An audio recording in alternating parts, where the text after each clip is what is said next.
Welcome to A1 TV Telugu news. Nandyal జిల్లా నందికొట్కూరు నియోజకవర్గంలో college మరియు స్కూల్ విద్యార్థులతో మాదక ద్రవ్య నిరోధక కార్యక్రమాన్ని జిల్లా పార్లమెంట్ ఎంపీ బైరెడ్డి శబరి నిర్వహించారు. ఈ కార్యక్రమంలో ఆమె విద్యార్థులకు చెడు అలవాట్ల నుండి దూరంగా ఉండి మంచి చదువును అభ్యసించి తల్లిదండ్రులకు మంచి పేరు తెచ్చుకోవాలని మార్గనిర్దేశం చేశారు. ఈ కార్యక్రమంలో స్థానిక సిఐ విద్యార్థి సంఘాలు పాల్గొన్నాయి.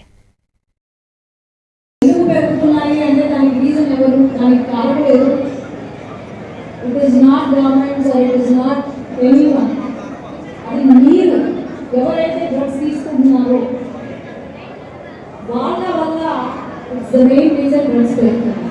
మన దేశంలో చూస్తే ఇప్పుడు ఒక 5 years నుండి స్పెషల్లీ మన రాష్ట్రంలో చాలా మటుకు స్వీప్ చేసేస్తుంది. ఈ డ్రగ్స్ లేకపోతే డ్రగ్ ట్రాఫికర్స్, డ్రగ్ తీసుకున్న వాళ్ళు అందరినీ కూడా మన డిపార్ట్మెంట్ వాళ్ళు ప్రతి నిమిషం తనిఖీ చేసుకుంటారు. ప్రతి నిమిషం అలర్ట్ అవుతూ అలర్ట్ చేస్తూ ముందుకు వెళ్తుంది. సచ్ అ బిగ్ ఇది స్టెప్ నాకు అందుకు. దాని తర్వాత అందరికీ ఒక భయం అంటూ వచ్చింది. సో ఇది తగ్గుతుంటే కానీ ఎక్కడ లేదు. Because every department